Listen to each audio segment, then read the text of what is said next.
So much is happening on the political scene, both at home and in the U.S. Now, this political tension have made many people concerned.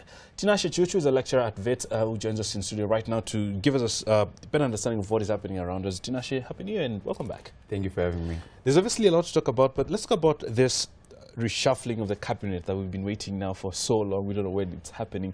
And I mean, there's a lot of build-up to it, and we saw this sort of build-up last year with all the drama with the finance minister and whatnot.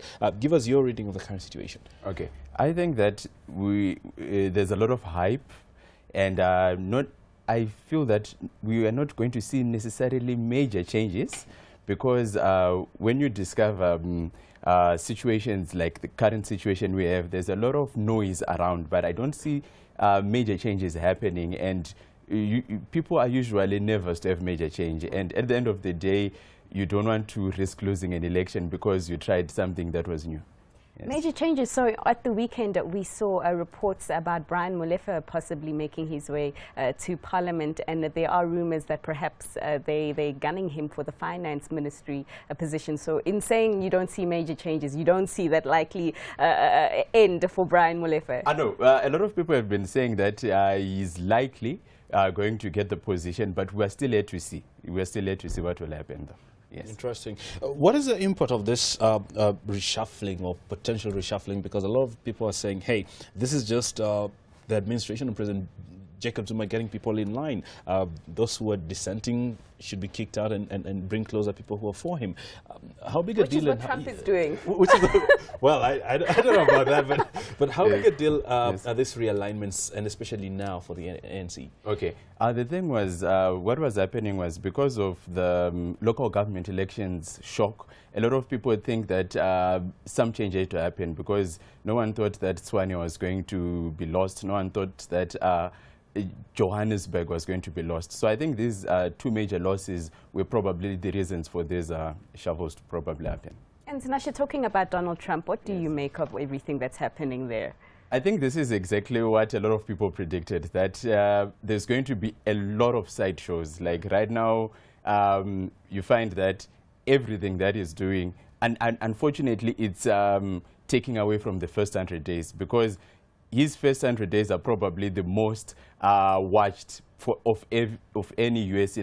president. And right now, there are these confirmation hearing delays. There are all these potential problems or conflicts of interest that are happening with Rex Tillerson, the Secretary of State nominee. Right. And you find that the Muslim immigration suspension caused a lot of demonstrations at JFK Airport.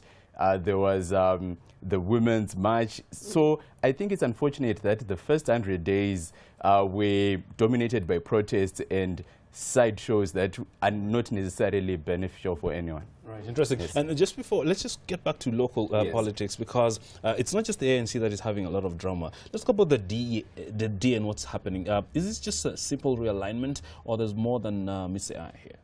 No, I think it's probably just a simple realignment, because when you look at the major wins they had, I don't think they would want to change a winning formula. You know, when they say don't fix what is not broken, yes. So I just think it's minor realignments, though. And speaking about the State of the Nation address that's due to happen next week, what are your expectations? Next month, rather. What's your expectations on that front? I think the State of Address is just going to be reassuring the base and people maybe who are nervous right now, because I feel that if voters are nervous, and also potentially investors could be very nervous, and at the end of the day, I think it's going to be more of a way of reassuring people that everything is going to work out well and everything is in place. Is there capacity for that? Sorry?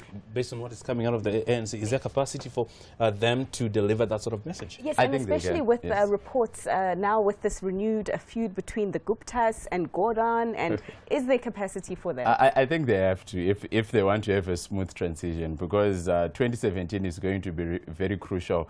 I don't think the new leadership would be best placed if the president is not able to assure the South African public that everything is going to be fine. Well, Tinashe, we shall wait and see as those developments unfold. That is Tinashe Chuchu, lecturer at VIT.